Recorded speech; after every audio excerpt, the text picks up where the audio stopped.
I'm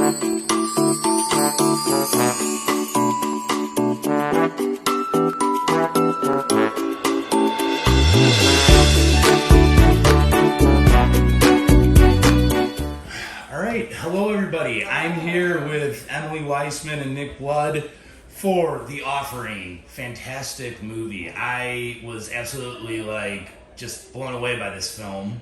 I think you guys should be very proud of it. It's absolutely terrifying in various moments. Tell me, if both of you can answer this question, tell me how you both got involved in the project, and take it from there. You go first. Okay. Actually, so I got sent the script, and I don't watch horror films. I'm a scaredy cat. So we both don't, which is hilarious. I can't. The last time I saw a horror movie was Texas Chainsaw Massacre on a hangover. My friends went to go, and I had a beanie on, and I just pulled it down over my face and just sat through the whole film. I couldn't do it. So when I read it, if it's not a genre that you're used to watching, it's hard to gauge, is this good? I really liked the character and everything, and actually the earlier version of it, my character was a real piece of shit. He wasn't as nice a guy. He's conflicted and everything in this, and he's and all that, but he was far more kind of slick and kind of duplicitous than he eventually became. But I said to my manager, I was like, I don't know how to gauge this, and I'm thinking. He was like, look, I'd met Yoni before, one of the producers. He's like, you guys get on great, and you will get on great, and they're really excited about it. Just do it. And I called him. Actually, he said last night, he's like, I remember you calling me and going, thank you for that knowledge and to push me to do it, because I just had a brilliant time. It was a real, such a challenge that I hadn't anticipated. Doing something like horror because of the high stakes of it and it's such intense high drama. Yeah, and that requires a lot. Yeah, I was gonna say I think it helps too, because your character is kind of a quite wide-eyed, absolutely terrified of various things going on. Yeah.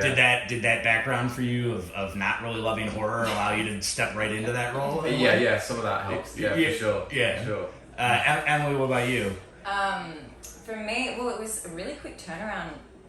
It was in the middle of COVID, and I was in Australia, and we had to basically ask permission to leave the country, and so we weren't actually sure if I was going to be able to fly out to make it. So I read the script, and I hadn't done horror before, and I, similar to Nick, thought it would be a great challenge. And also, there was just so much heart, and it was so rich, the script that I read, and I think it was exploring things in this horror genre that hasn't happened before. So but once they told me that I got the role, it was 4 days. They were like, okay, you're on a plane to Bulgaria in 4 days if we can get you permission to leave the country. So and then lockdown in a hotel for 3 days. So then we're that helps create the chemistry, I guess. It did actually. But we're it was odd. You got there to I've never been to Bulgaria before. Yeah.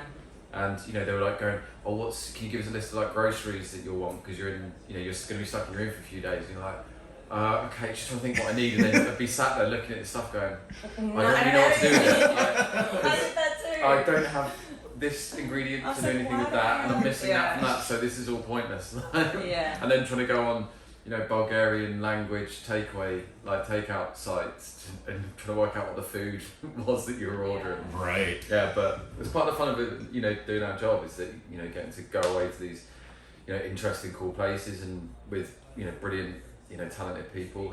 That was a big thing about doing the film as well, is that when you've got the enthusiasm and the love that the guys that, Ollie director, Hank writer, Yoni producer have for the film, that means something. And also it's a ripple effect. It goes across the whole production, and I think because we were in lockdown, that camaraderie was even tighter. We were like, let's get this done and do it well. So. Yeah, it comes off on the screen. Now, Nick, for you, talk about those scenes of the autopsy room. Yeah. How is the setup for that when you get on set for the day of that? That that's on the call sheet of what you're going to shoot. Is the room silent? Do they turn it down and make sure you set the mood right for a scene like that? Yeah, people generally, I think, especially if you've got a director like Ollie who cares a lot about the actors and understands what it is that you're doing. Generally, people are very helpful and respectful, and know that too many distractions can pull you out of it. So I would just take myself off. I'd have a little playlist of songs that help set that mood, and songs that I find quite difficult to listen to for personal reasons. Doing that to get myself into it, and then I had this almost out of body experience at one point doing that. I mean, I can't say too much back because it will ruin the sort of point, part of the story of the film. But there was a bit of an out of body experience at one point where I was like, "Where am I?" And then one of these guys, one of the supporting artists, said some joke, and I mean, I could see the way because I was just in it, and I must have looked at him like the worst death stare ever. So I was like, "No, it's cool. It's just maybe not now. Maybe now's not the time." Well, Emily, for you too, though. I mean, you get put through more of a physical. It's just there's a scene where your entire body is up against the ceiling. Yes. Can you dig into sort of that? Do you get put up on a rig, or what's they were they told me you're doing it. Yeah. They're like, well, do you want? They asked. Right. And I was like, yeah. I think I don't think I realized.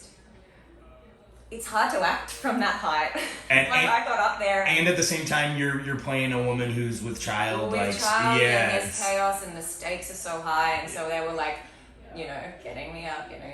Right. Oh, this is a lot more difficult and terrifying, which probably worked than I thought. But I think one of the most interesting things for me is because a lot of the time my scenes were just me and my imagination and the monster. So actually learning how to.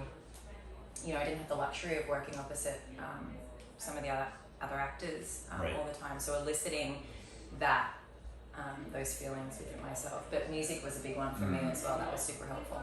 Yeah, that's awesome. Well, I mean, and then you talk about who you get to work for. You both get to work with Alan Cordiner. I mean, he's kind of a legend. He's a Shakespearean actor.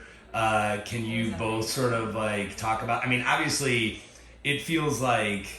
I don't want to speak for both of you, but it feels like he's the type of actor who he just helps make it easy. It's probably not as difficult as one would expect because he's prepared and he's ready to sort of do the dance with you guys. He's so generous. Yeah. And just a sweet man and funny and fun. I have such a he's a wonderful, wonderful man, and I learned so much from him. And that we have a scene together that's particularly moving, and I just learned so much from that experience with working with him. Yeah, I mean, I think those moments too are important to get because I don't think people are buying the horror as much unless the emotional stuff and the personal grounded in something. Yeah, exactly. Right. That's got to work. Talk about working with Oliver as a director. Can you guys sort of give us a little bit of a background of what your experiences were like? Yeah, I mean, he. One of the things of Ollie was you can't really believe it's his first feature. He's got a great way with actors. He understands. Funnily enough, we realised that we went to the same workshop as, young adults in Bristol. Yeah. I'd been on the acting workshop at ITV, which is a network in the UK. It was the ITV television workshop they called it, and I was in the acting group and he was in the production group, and we realised we had mutual friends that had this experience, but I imagine some of that comes from having what they would do with those groups is they'd pair up the production guys with the actors to make stuff from a young age, so they're already around actors and observing how they work and everything. So I found him really generous in that way, and he'd give me the space to go, if I was like, right, I've got an idea, or can we try this.